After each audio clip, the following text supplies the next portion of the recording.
It was Christmas time on the island of Sodor, and all the engines were working hard to deliver goods and passengers to their destinations.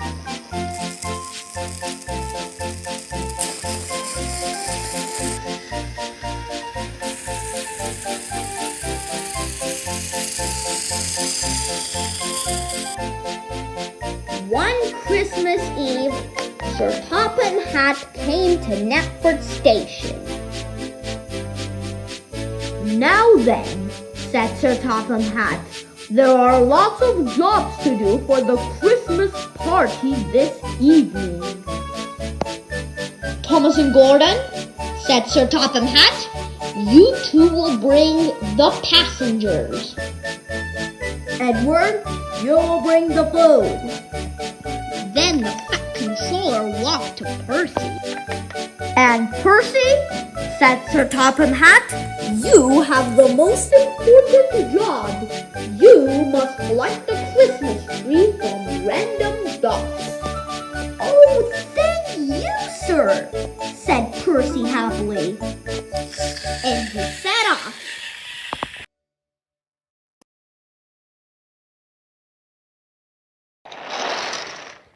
Percy arrived at the docks, where Cranky the Crane was loading the Christmas tree.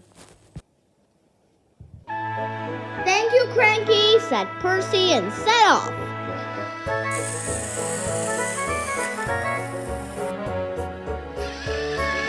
Then, as Percy was pulling the Christmas tree along the line, it started to snow.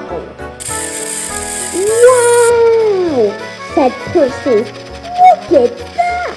It's snowing!" But just ahead, there was a huge snowdrift. Percy's driver applied the brakes, but it was too late.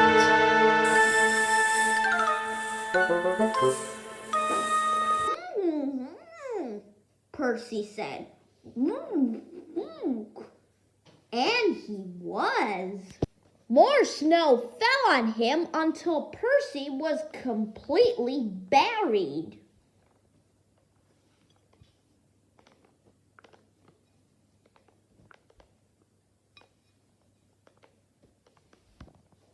Meanwhile, at Knapford Station, all the engines had finished their work and were waiting for Percy. "Where's Percy?" said Gordon. "What's taking him so long?" "Maybe he crashed into another chocolate factory," said James. "Or maybe there was another lime cart," said Henry. Just then Sir Topham Hatt rushed in. He looked concerned. "Percy has not arrived yet," he said. "We must assume he is stranded somewhere." All the engines now felt sorry for Percy. He went to Thomas. "Now then, Thomas, you're going to have to save Percy. Otherwise, there is no Christmas party." Thomas hated his snowplow, but he said confidently, "Yes, sir, yes," said Thomas. "I will do anything for my best friend."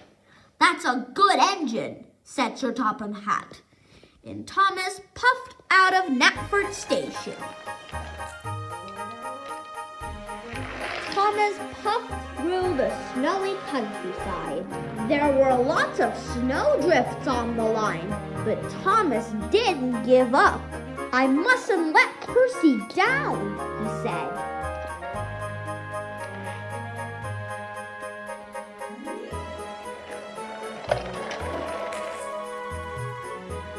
Then Thomas came to a snowdrift that was bigger than the rest.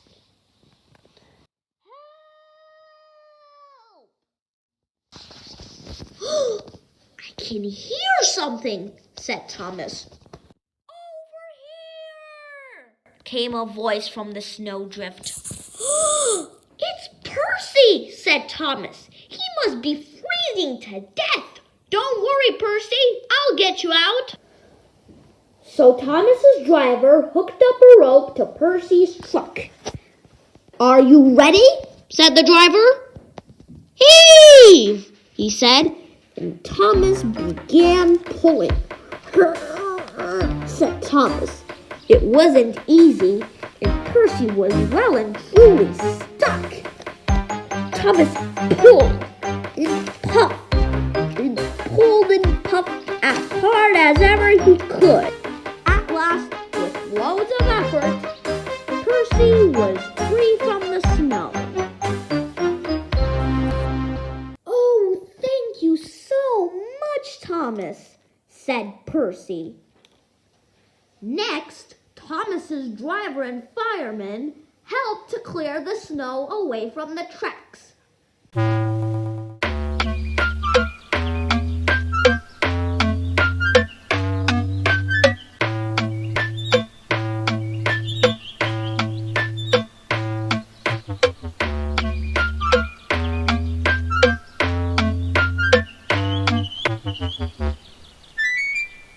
Half an hour later, the tracks were cleared. Now then, said Thomas, Sir Topham Hatt is waiting for us. We must hurry. And they were soon on their way again.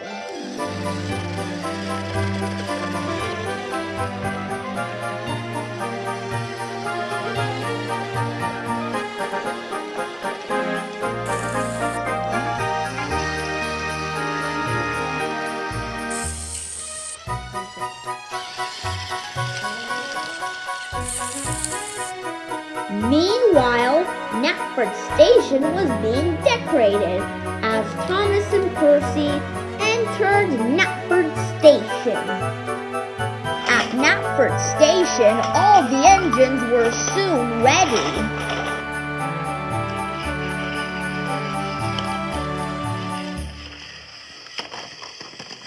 One, two, three!